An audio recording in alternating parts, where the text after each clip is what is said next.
पर है, पता नहीं कि कब क्या हो जाए, कब क्या हो जाए, एक डर का माहौल है। इंशाअल्लाह जमीयत उलमा हिंद से भी अपील कर रहा हूँ कि भाई बच्ची मुस्कान के लिए जैसे आपने 5 लाख रुपयों का फ़ैसला लिया, कुछ फ़ैसला मेरे शिमोगा के भाइयों के हक़ में भी लें।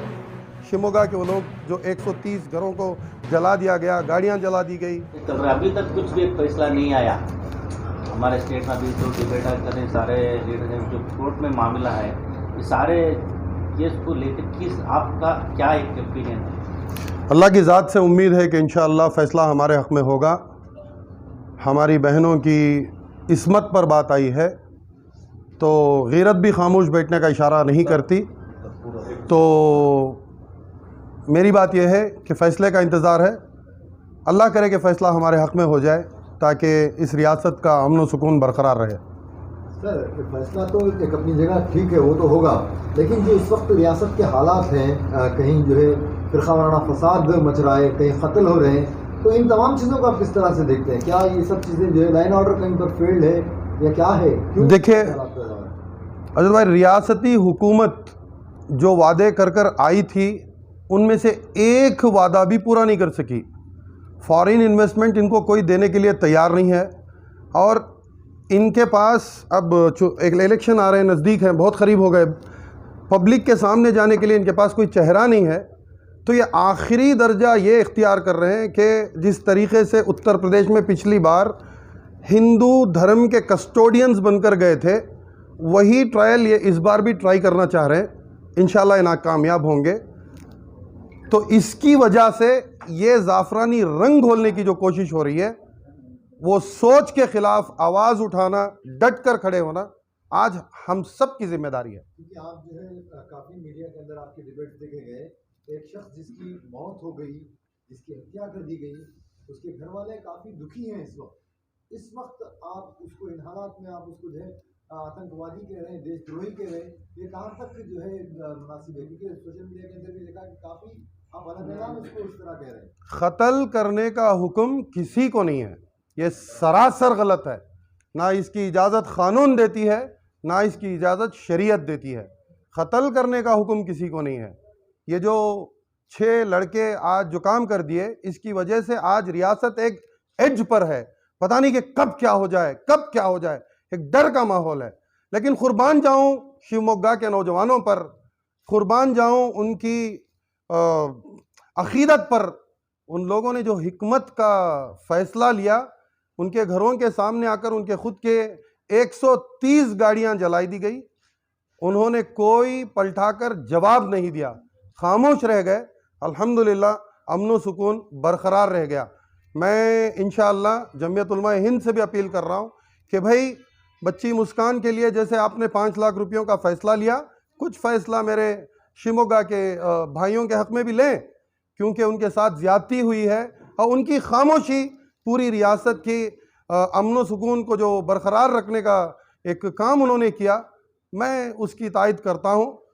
सिर्फ जमीयत ही नहीं भाई, हर मुसलमान की ज़िम्मेदारी है। जितने बड़े बड़े इदारे हैं, शिमोगा के वो लोग जो 130 घरों को जला दिया गया, गाड़ियाँ जला दी गई और उनके दुकानें लूटे गए, तो उसका हम लोग फिक्र नहीं करेंगे तो और कौन करेंगे? तो फिर अब्दुल रज़ाक की तरफ से क्यों भड़काऊ बयान आ रहा है कि वो आतंकवादी है, उसके ऊपर केसेस हैं, इस वक्त क्यों भड़काऊ बयान आ रहा है? भाई देखो, ये मामले की शुरुआत बहुत पहले से हुई है। इनकी एक थिंक टैंक है, इसको आरएसएस कहते हैं।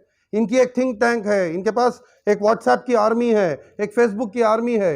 झूठे पोस्ट अगर से इमीडिएटली वायरल करने हैं तो इनके पास लोग हैं। ये शुरू होता है दिल्ली से, यूपीएससी जिहाद, यानी यूपीएससी से पढ़कर आईपीएस, आईएफएस, आईएएस हमारे बच्चियां, हमारे बच्चे जब आगे पढ़कर निकल के आए, जब 40-45 बच्चे हमारे आईएएस ऑफिसर्स बनने लगे, तो ये बर्दाश्त नहीं कर पाए। अरे ये मुसलमान अगर आ जाएंगे ब्यूरोक्रेसी में तो फैसले, ये देश के लिए जो हुक्म बनता है, जो फैसले बनते हैं, ये आईएएस ऑफिसर्स करते हैं। इसमें 45 साल भर में मुसलमान अगर आ गए तो आगे चलते ये फैसले अपने हक में कर लेंगे। हमारे बच्चे इतना पढ़कर नहीं आ रहे, मुसलमान पढ़ के आ रहे, तो इसके लिए क्या करें? ये लोग वहां से टारगेट शुरू करें। आज ये जो हिजाब का मसला, अरे भाई एक बच्ची जो कांधे पर डालने की ओढ़नी अगर सर पर डाल लेगी तो इनको क्या प्रॉब्लम है? हकीकत में प्रॉब्लम यह है कि ये बच्चियां जो पढ़ करके आगे आ रही हैं, जो पिछली बार आपने देखा कि पिछले साल हैदराबाद से 540 मुसलमान डॉक्टर एक ही साल में, उसके अंदर 212 मुसलमान बच्चियां, तो इनका पेट जलता है इन चीज़ों से। इसी की वजह से आज हमारी बच्चियों की, बहनों की तालीम को रोकने के लिए इनको एक डर का माहौल क्रिएट करके कॉलेजों से, पढ़ाई से दूर रखने के लिए ये एक जाफरानी साजिश है। ये मैं सबूत के साथ नेशनल टीवी पर बताया हूं। और जो भी अपने फेसबुक के पोस्ट पर अगर आपके सामने राष्ट्रीयते गे वंदे उत्तरा नथुराम गोडसे बोला, तो वो एक देशद्रोही है। जो राष्ट्रपिता महात्मा गांधी का अपमान करते हैं वो देशद्रोही है। इसी के लिए मैंने कहा कि वो देशद्रोही है। अगर आज बीजेपी, मरकजी हुकूमत इनकी, रियासती हुकूमत इनकी, आज इसके ऊपर केसेस थे भाई, बिलखुसूस इसके ऊपर 4 असॉल्ट केसेस और एक 307 का केस था। तो जब इसके ऊपर केस था, हिजाब वर्सेस केसरी जब एक एहतजाज चल रहा था, जब ये स्टूडेंट नहीं है, ये एक टेलर है, पेशे से टेलर और कोई कुरियर कंपनी में काम करता था, तो ये एहतजाज का हिस्सा क्यों बना, ये मेरा सवाल है। रियासती हुकूमत के पास इसका जवाब नहीं है। सर, ये जो हत्या हुई है, क्या ये हिजाब के मामले को लेकर इसकी हत्या हुई है? बिल्कुल भी नहीं है, बिल्कुल भी नहीं है। होम मिनिस्टर का स्टेटमेंट पढ़िए आप। पहले दिन क्या बोले होम मिनिस्टर साहब? Prima facie it looks like there is no connection between hijab controversy and this murder. उनका फर्स्ट स्टेटमेंट था। सेकेंड स्टेटमेंट भी वो दिए, it doesn't look like there is any organisation behind this crime. ये तो home minister के statements है भाई।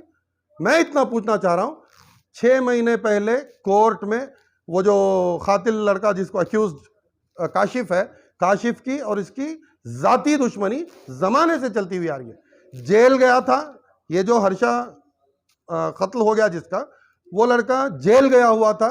जेल में इन दोनों की लड़ाई हुई है और इन दोनों की कोर्ट में लड़ाई हुई है।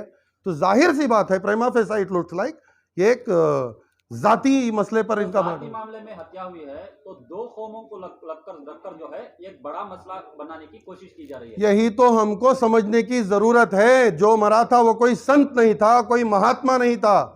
आज उसको ये बोला जा रहा है कि ये हमारा कार्यकर्ता था। अगर होम मिनिस्टर साहब, चीफ मिनिस्टर साहब कर्नाटक के इज्जत माब ये कह रहे हैं कि अवनो नम्मा कार्यकर्ता, तो बोलिए कि एक देशद्रोही तुम्हारा कार्यकर्ता कैसे हो सकता है? सर, उसके ऊपर देशद्रोह का केस था क्या? बार बार उसको देशद्रोही कह रहे हैं। फेसबुक के ऊपर जो भी लिखा जाता है वो उसका पर्सनल ओपिनियन है। उसके पर्सनल ओपिनियन में उसने कहा कि राष्ट्रीयते के वंदे उत्तरा नाथुराम गोडसे इस देश का एसेट, इस देश की पहचान, इस देश की एक स्ट्रेंथ हमें महात्मा गांधी जी से मिलती है। उनको राष्ट्रपिता का लक़ब दिया गया है। जो उनका अपमान करे, जो उनकी तौहीन करे, वो देशद्रोही नहीं तो क्या देश प्रेमी है? क्यों नहीं बोले देशद्रोही आज इसको? जी आज भी है, उठाकर देखिए, आज भी है। उसके फोटो के नीचे जो आप फेसबुक में कैप्शन रखते हैं वहां पर वो रखा है। तो इसी के बिना पर हम कह रहे हैं कि वो देशद्रोही था। तो केस कोई नहीं है ना सर? देखिए, एक तो उसके ऊपर केसेस थे, 4 असॉल्ट केस और एक 307। आज बीजेपी उसको गले लगा लेगी तो क्या बीजेपी वॉशिंग मशीन है कि वो एकदम पाक हो गया, कोई कोर्ट उसको वजह कर दी केसेस? नहीं। देखिए, वो भी 307 मतलब किसी का कत्ल करने की कोशिश किया था। इसी की वजह से दिसंबर 2020 में लास्ट उसके ऊपर एक केस पड़ा था। सर, आपने कहा मुसलमान बच्चों को जो है दबाया जा रहा है, उनको पढ़ाई से हटाया जा रहा है, लेकिन आप मुझे बताइए ये जो हिजाब का मसला है ये शुरू किसने किया था?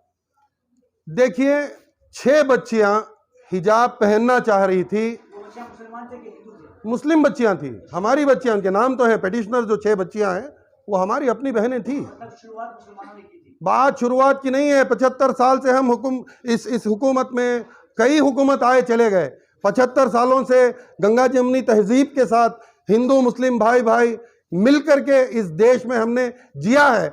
आज बीजेपी के पेट में दर्द दे रहा है तो हम क्या करें? हिजाब कंट्रोवर्सी में शुरुआत बात सिर्फ हिजाब कंट्रोवर्सी की नहीं है, पैटर्न समझिए। 1985 से 2022 तक उस कॉलेज में कोई हिजाब के साथ नहीं गया था। बिल्कुल सही बात है। 22 में हिजाब अचानक कैसा आ गया? तो क्या फर्क पड़ गया भाई? तो क्या फर्क पड़ गया भाई? नहीं, तो उसका मतलब ये है कि आप जानबूझ के शुरुआत की थी। देखिए, प्रोस्पेक्टस के अंदर ये कहीं नहीं लिखा है कि दुपट्टे को आप कैसे पहन सकते हैं। ये तो औरत बच्चियों का अपना फैसला है। वो दुपट्टे को सर पर पहने, वो पूरी पीठ को कवर करके ऐसे ओढ़ लें या वो वी शेप में डाल लें, भाई उनकी मर्जी है। अब क्या बीजेपी बच्चियों को यह सिखाएगी कि आप ओंडी कैसा ओढ़ेंगे। एक तो बीफ बैन के ऊपर, हमारे खाने पर इनको, हम किससे शादी कर रहे हैं इनको, रिलीजियस कन्वर्शन बिल के ऊपर, लव जिहाद के ऊपर, अजान के ऊपर। देखिए बात सिंपल है, एक रेगुलर पैटर्न इनका है। इन लोगों की शुरुआत टिप्पू जयंती से हुई।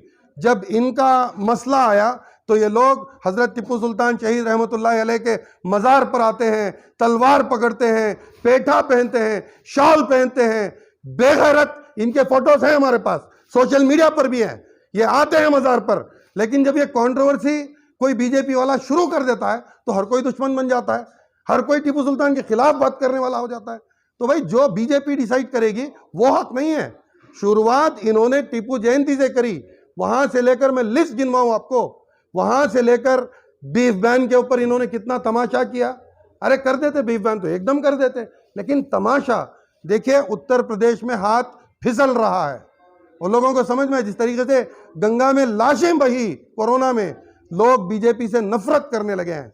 तो आज इनको समझ में आ गया कि ये हमारे लोग हमारा हाथ छोड़ दे रहे हैं।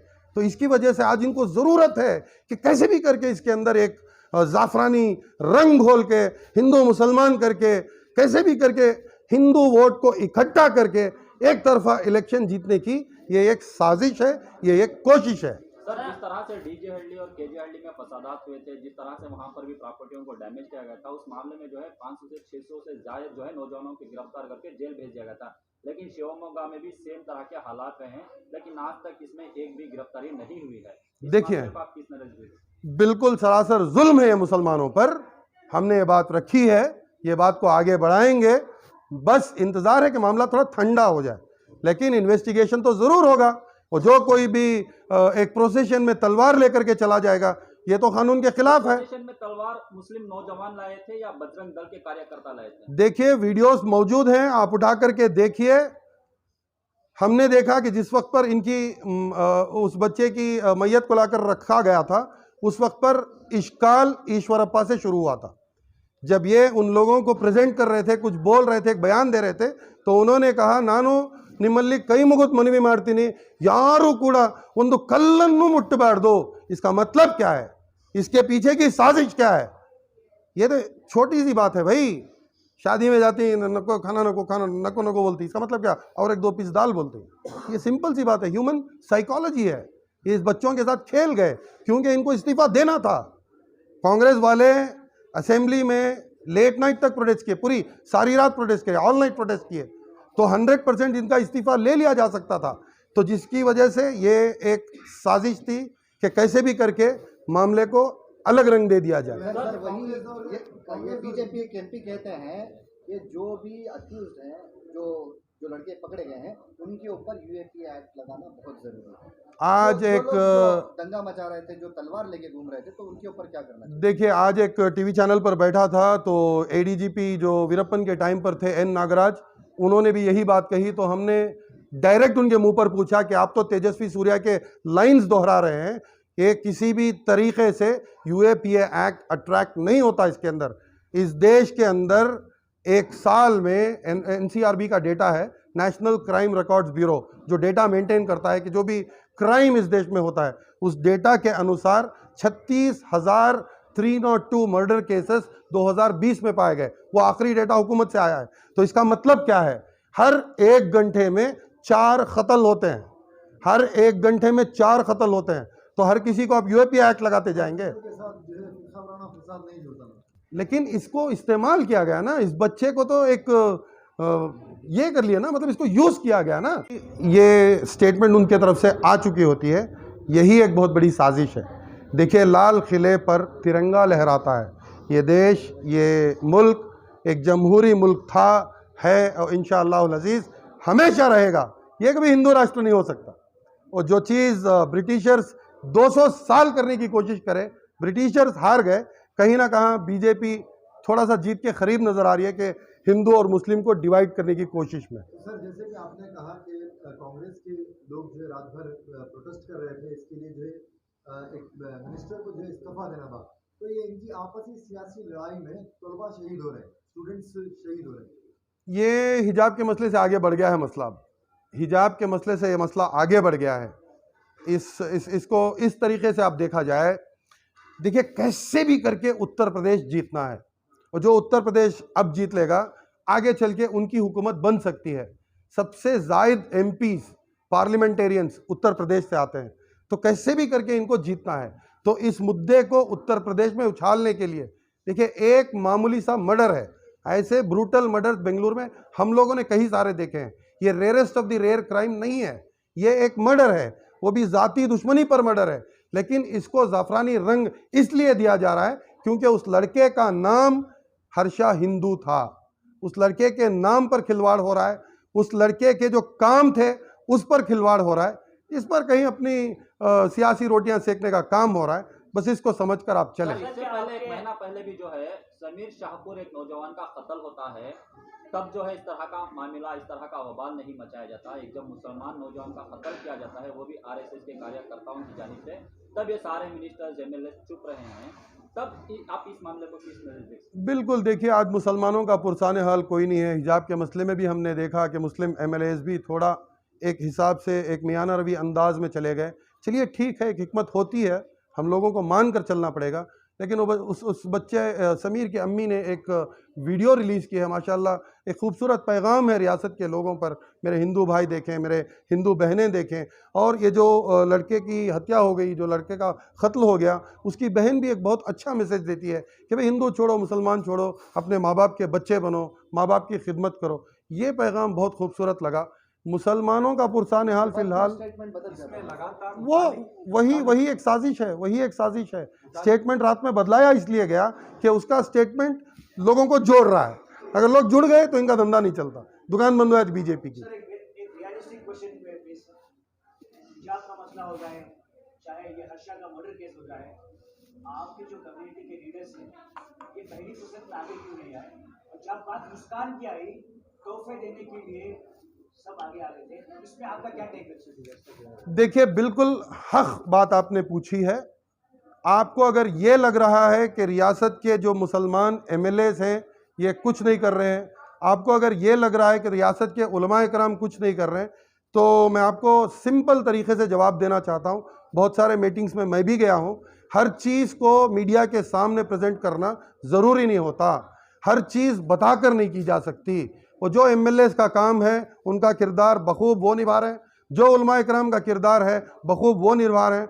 पिछली बार भी जब आपके सामने में आया था, मैं आपको समझाया था कि देखिए आरएसएस एक जाल फेंकती है, भाग कर जाकर उस जाल में फंस जाने का नाम मुसलमान नहीं है।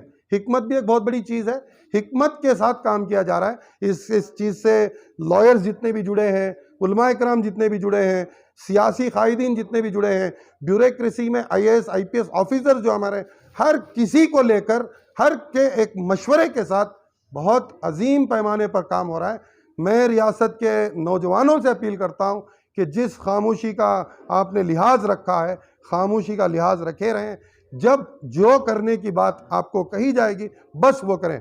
शिवमोगा के मुसलमान नौजवान जो पैगाम पहुंचाए हैं बस उसको आप फॉलो करें। घर के सामने आकर उनके घरों के दरवाज़ों को पीटकर आग लगा दी गई, उनके गाड़ियां जला दी गए, वो खामोश बैठ गए। मुझे लगता है कि इन लोगों को इसका एक आइडिया मिला। ये तो सुलह हुदैबिया की जो ट्रीटी थी, नबी अकरम सल्लल्लाहु अलैहि वसल्लम ने जो नसीहत की थी, बस उसको उन लोगों ने फॉलो किया कि अब हिकमतन खामोश हो जाते हैं, आगे चलकर हमारी जीत होगी, इंशाअल्लाह जीत होगी। सर आपके मुताबिक जो आप कह रहे हैं कि ये दंगे फसाद हो रहे हैं, ये क्या चंद वोटों के लिए हिंदू मुसलमान को लड़ाया जा रहा है? बिल्कुल, बीजेपी के पास सूरत नहीं है जाकर वोट पूछने के लिए। कल अगर इलेक्शन हो जाए तो बीजेपी 40 एमएलए भी नहीं ला सकती। एक प्राइवेट सर्वे के मुताबिक, मैं आपको बताऊं, मैं कोई मंदड़क बातें नहीं करता, प्राइवेट सर्वे के मुताबिक कल अगर इलेक्शन हो जाए तो 40 लोग एमएलए नहीं बन पाएंगे बीजेपी, ये पक्की बात बता रहा हूँ। फेसबुक में आपके बारे में एक वीडियो आया है, क्या कहना चाहिए? हाथी चलता रहता है, अब जंगल के जानवर भौंकेंगे, पुकारेंगे, हाथी पीछे पलट कर देखना, मतलब ये तकब्बुर वाली बात नहीं कर रहा हूँ, तकब्बुर वाली बात नहीं कर रहा हूँ। मैं जो भी बात मीडिया में करता हूँ सबूत के साथ। देखिए मुसलमानों पर इन्होंने अंगली उठाई, मैंने इनके मुंह पे करारा तमाचे के हिसाब से जवाब दिया। जो मर्सी मिशन काम करी, ऐसी ये एक गैर तंजीम बता दीजिए जो कोरोना के वक्त पर गैरों ने उनके सगे माँ बाप को ठुकरा दिया कि भाई हमें हमारी जान प्यारी है, उनकी अम्मी मर गई, उनके अब्बा मर गए, वो लोग सामने नहीं आए। मज़हब हमारा नहीं सिखाता कि हम कोई हिंदू रिचुअल्स को करें, लेकिन उनका दिल जीतने के लिए, गंगा जमुनी तहजीब को बाकी रखने के लिए हमारे नौजवान भाई गए, बहनें गईं। उनके हिसाब से जिस तरीके से एक लिंगायत का इंतकाल या मौत हो जाती है, तो उस पर जो क्रियाक्रम बोलते हैं, उसको जो आखिरी रस्म होती है, वो सारे आखिरी रस्म को मुसलमानों ने निभाया। 27 जुलाई 2020 को इंडिया के वाइस प्रेसिडेंट वेंकैया नायडू इस बात को ट्वीट कर कर इन लोगों को शाबाशी दी थी। ये बात आप गूगल करें, पता चलेगा। सर, इतनी बड़ी मुसलमानों की कुर्बानी रही है देश के लिए, तो बार बार क्यों मुसलमान को देशद्रोही कहा जाता है छोटे छोटे मामला? मरकजी हुकूमत बीजेपी है, रियासती हुकूमत बीजेपी है। इलेक्शन जब करीब आ जाते हैं तो पैसे लेकर जो हम लोग वोट डाल देते हैं, बहुत बड़ी गलती है। हमें समझकर इकट्ठा होकर वोटिंग करना है। बहुत सारे अलग अलग नए नए पार्टीज आ जाते हैं, अच्छी अच्छी बहकावी बातें करते हैं, भड़काने की बातें करते हैं। मुसलमान नौजवान बह जाता है ऐसी बातों में जहाँ पर वोट कट हो जाती है। मैं कोई पार्टीज़ का नाम लेकर इसको मैं गलत पैगाम नहीं पहुँचाना चाहता। इलेक्शन के करीब जो बोलना है वो इलेक्शन के करीब बोलेंगे। आज सिर्फ इतनी बात है कि भाई ईमान पर जुड़ो, इकट्ठे हो जाओ, मस्जिदों पे आने लगो, एक दूसरे का पुरसाने हाल पूछो। जो चीज़ हमें करना चाहिए था वो चीज़ आज आरएसएस करके कामयाब है, और जो चीज़ हमें करना था तो फजर की नमाज के बाद मिल जाते, एक दूसरे का पुरसाने हाल पूछते, तो हमारे अंदर यूनिटी बाकी रहती ना। कोई पुलिस वाला आकर मीनार पर चढ़कर माइक भी लेकर के चला गया तो हम लोग कुछ नहीं कर पाए, हम देखते रह गए। अगर उस जगह पर नौजवान 50-100 रहते तो किसी की जरूरत नहीं थी मस्जिद की मीनार पर चढ़ने की। अभी आपने कांग्रेस के बारे में कहा कि धरना लगा रहे हैं, जब कर्नाटक के अंदर इतना बड़ा हादसा चल रहा है, इतने लोग एक लड़के की जान चली गई, कई सारे घर और कई सारी गाड़ियां जला दी गई, तो आप कांग्रेस के लीडर आप जो बोल रहे हैं वो विधानसभा में बैठकर अंताक्षरी खेलते हैं, ऐसे माहौल में तो क्या है? हिकमत बहुत बड़ी चीज़ है। जिस वक्त पर आपको चीखना है उस वक्त पर आप चीखेंगे, जिस वक्त पर एहतजाज करना है उस वक्त पर आप एहतजाज करेंगे, जिस वक्त पर जो बयान देना है उस वक्त पर आप वही बयान देंगे। देखिए, एक सियासी लीडर कोई मामूली बात नहीं है। पहले हमारे यहाँ 22 MLA हुआ करते थे, 24 भी हुए थे कई एक बार। आज हमारे पास सिर्फ 7 हैं, तो जो है उनको आंख को लगा कर रख लेंगे, दोबारा उनको जिताने की कोशिश करेंगे या नंबर को बढ़ाने की कोशिश करेंगे। अब जो है उनकी टांग खींचना, ये सियासी कामों में नहीं उलझना है। जो उनका किरदार है वो कर रहे हैं, यकीन मानिए वो कर रहे हैं। मैं किसी एक पार्टी की हिमायत में बात नहीं कर रहा हूँ, कांग्रेस हो, JDS हो, अलग अलग जो भी पार्टियाँ हों, मैं किसी की हिमायत में बात नहीं कर रहा हूँ। मैं ये कह रहा हूँ कि हर कोई MLA, मैं जानता हूँ, मैं करीब से जानता हूँ, हर लोग अपना किरदार निभा रहे हैं। कांग्रेस और JDS का नाम लिया, SDPI भी है, मुख्तलिफ दूसरी पार्टी भी है, MIM भी है, आप जो उन पार्टियों का क्यों नाम नहीं ले? भाई बोलने की बात थी, मैं मेन जो प्राइम पार्टीज हैं जिनका वोट शेयर 20% के करीब होता है, मैं उनकी बात कर रहा हूँ। 3-5% वोट शेयर के तो बहुत सारे पार्टी है। रवि कृष्णा रेड्डी की भी एक पार्टी है। अब हर एक पार्टी का नाम लेता बैठो तो फजर हो सर, अब जाए। जिस तरह का नुकसान हुए शिवमोगा में, इसके मुआवजे के जिम्मेदार कौन बने? क्या हुकूमत बने या कुछ तंजीमें या मुसलमानों की तंजीमें? देखिए, उत्तर प्रदेश में ये चीज़ स्टार्ट हुई थी, DJ हल्ली KJ हल्ली में इस चीज़ को रिपीट किया गया था कि जो दंगाई होते हैं उन पर UAPA एक्ट लगाया जाता है। DJ हल्ली KJ हल्ली में हमने देखा तो उन पर UAPA एक्ट लगाया जाता है और एसेट रिकवरी उनसे की जाती है। धोखे से जो योगी आदित्यनाथ ने किया, दिल्ली कोर्ट ने उसके मुंह पे तमाचा मारा, तमाचा मार के कहा कि जो पैसे तू ले लिया इन लोगों से वो पैसे वापस कर। 10 दिन पहले ये वर्डिक्ट आई थी दिल्ली हाई कोर्ट से कि जो UAPA एक्ट लगाकर मुसलमानों से CAA प्रोटेस्ट के दौरान जो प्रॉपर्टीज एसेट्स को सीज किए गए थे, फ्रीज किए गए थे, उन चीज़ों को वापस करने की बात करी कोर्ट। मैं बोल रहा हूं कि उधर झूठे तरीके से मुसलमानों को इम्प्लाई किया गया था कि इन लोगों ने किया, लेकिन यहां पर सरासरी वीडियोस मौजूद हैं कि ये शिवमोगा में जो भी गाड़ियां जली हैं इसकी जिम्मेदारी तो हुकूमत की बनती है। तो ये मुसलमानों के जो वोट होते हैं इसको डिवाइड करने का काम होता है। एक प्लेटफॉर्म पर जो है मुसलमान नहीं होते, तो उसके लिए क्या बोला? देखिए, मुश्किल ये है कि सियासी बातों में अगर उलमा इकराम आते हैं तो उन पर इल्ज़ाम लगा दिया जाता है। अब सियासी लीडर्स कर कर कितनी भी बेहतरीन बात कर दे तो उनको तो यह कहा जाता है कि तुम तो तुम्हारी पार्टी की बात कर रहे हो। ये दो चीज़ों के बीच में एक फ़र्क है।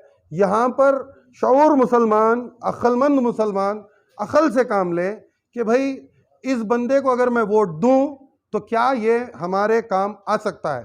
बस इतनी बात सोचकर आप वोट करें। पार्टी मुख्तलिफ अलग अलग जगह पर अलग अलग है। अब चिकपेट उठाइए, शिवाजीनगर उठाइए, आप चामराजपेट उठाइए, अलग अलग जगहों पर अलग अलग चीज़ है। जहाँ पर जो हमारे अक़लियत है मुसलमानों की, उस जगह का वोट बहुत मायने रखता है। सब में पहली बात मैं अपील करता हूँ, बहुत सारे हमारे NGOs भी हैं, इन लोग आगे बढ़ें, आज से काम शुरू करें कि जो 18 साल के हो गए बच्चे, इनके वोटर IDs बनाएं, तैयार हो जाएं। एक साल है करीब, आज तुमको इलेक्शन देखेंगे, नहीं बनेंगे आपके वोटर ID, आप वोट नहीं कर पाएंगे। 100% वोटिंग करवाएं, मुसलमान आगे बढ़कर वोट करें।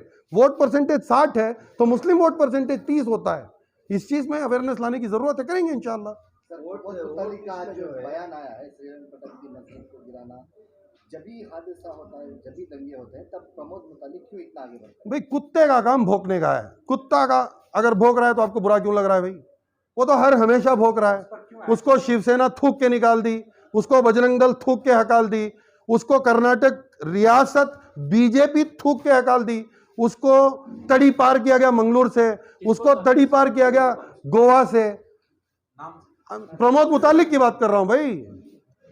वो कुत्ते का काम भौंकने का है, वो भौंकता रहेगा, भौंकने दीजिए, उसके बाद तो सीरियस लेने की जरूरत नहीं है। सर, अगर कोई मुसलमान एक छोटा सा भी स्टेटमेंट देता है या वो देश के खिलाफ हो या हित में हो तो उसके ऊपर बहुत सारे केस दर्ज किए जाते हैं, लेकिन प्रमोद मुतालिक खुलेआम मीडिया में बैठ कर ये कह रहे हैं कि हम आने वाले दिनों में हिंदुस्तान को हिंदू राष्ट्र बनाएंगे और बनाने वाले हैं, इतना कॉन्फिडेंस के साथ बोलते हैं। करारा जवाब हमने दिया है, ये तो बात मुझे ही कही गई थी, इसका करारा जवाब मैं दिया हूं। तुझे तो तेरे अपनों ने थूक दिया है, तेरी औकात क्या है जो इस देश के बारे में बात कर रहा है? भाई सबसे पहली बात यह है, देखो यहाँ पर 900 साल मुसलमानों की हुकूमत रही, मुगलों की, ये हिंदू राष्ट्र नहीं बना सके। मैं 900 साल पुराने मंदिर आपको गिनवा सकता हूँ। सोमनाथ मंदिर है, रंगनाथ मंदिर है, काशी विश्वनाथ मंदिर है, ये सब जो पुराने मंदिर हैं, ये सब 1,500 हजार साल पुराने मंदिर हैं, हज़ारों साल पुराने मंदिर हैं, 900 साल पुराने मंदिर हैं। मुगलिया सल्तनत, मुगलिया लोग जो इधर आए थे वो हिंदुओं के दुश्मन नहीं थे भाई। उस वक्त का ये दस्तूर था कि सामने जो भी राजा दिखे उसके साथ जंग करो और अपनी सल्तनत को बढ़ाओ। तो वही काम वो किए थे, वो हिंदू मुसलमान नहीं कर रहे थे। ये आज शुरू हुआ हिंदू मुसलमान की बातें जो ये आज हो रही है ना, ये इससे बचने की जरूरत है। सर, शिवमोगा में एक डर का माहौल है, वहाँ के लोग को आप क्या मैसेज देना चाहें, किस तरह से काम लें? अपील किया हूं मैं, होम मिनिस्टर जो कर्फ्यू सुबह के 8 बजे तक रखे हैं उसको शाम के 8 बजे तक कर दे या तो 6 बजे तक कर दे, ताकि जुमा की नमाज आसानी से पीसफुली से निकल जाए। बस यही ख्वाहिश है, सोच है और तलब है कि इस रियासत का अमन व सुकून बरकरार रहे। ये जो 6 लड़के, अफसोस की बात है कि वो मुसलमान हैं, बड़ी अफसोस की बात है जिन हालात से हम गुज़र रहे हैं आज, इसके अंदर जो मुसलमान नौजवान बिना सोचे नशे में जो काम कर देते हैं, इसका वबाल सारी मिल्लत को भुगतना पड़ता है। छोटी सी इस एक कार्रवाई जो हो गई, जो एक ये जो कत्ल हो गया, इसकी वजह से आज मैं तो कह रहा हूँ कि पूरी वर्ल्ड इन्वॉल्व हो गई भाई। ये पूरे वर्ल्ड में एक न्यूज़ बनाकर चलाई जा रही है कि मुसलमान भी देखो ऐसा करते हैं। तो नशे से बाज आ जाएं भाई, नशा छोड़ें। इस कत्ल में जो है लड़कियों को भी आगे रखकर यह कत्ल की प्लानिंग की गई है, लड़कियों की जानिब से वीडियो कॉल कराए गए थे हर्षा को, इस तरह के भी इल्जाम सामने आ रहे हैं। मामला इन्वेस्टिगेशन स्टेज में है, जब इन्वेस्टिगेशन कंप्लीट होगी तो पुलिस कंप्लीट रिपोर्ट दे। इसमें भी देखना यह है कि 4 दिन क्यों लग रहे हैं, कम से कम ओपनिंग स्टेटमेंट तो दें कि भाई पुलिस अब तक क्या देखी है। इसके अंदर जो ताख़ीर हो रही है ये भी सियासी मौजू है, ये भी सियासत है। ये भी ऐलान किया है कि शिवमोगा के जो पुलिस 2 थाने हैं उनके पुलिस वालों के खिलाफ कार्रवाई की जाए, उनके खिलाफ इंक्वायरी की जाए। ये सब तो होगा, ये सब तो होगा। देखिए जो भी उधर दंगाई हैं उनके ऊपर केसेस होंगे। डीजे हल्ली में हुआ था तो 14 दिन तक अरेस्ट करते रहे, तो यहाँ भी इनको अरेस्ट करना होगा ना। जितने भी अरेस्ट हुए 14 दिन तक डीजे हल्ली में हमने देखा है, 14-15 दिन तक, 3 महीने के बाद भी अरेस्ट हुए। जो लोग बाद में मिले उनको भी अरेस्ट किया गया, नाम लिख कर रख लिए थे, ताक में थे। जब लोग बेंगलुरु आए तो उनको अरेस्ट कर लिया गया। तो शिवमोगा में भी होगा, जाएंगे, कंप्लेंट देंगे इंशाल्लाह। शुक्रिया सर।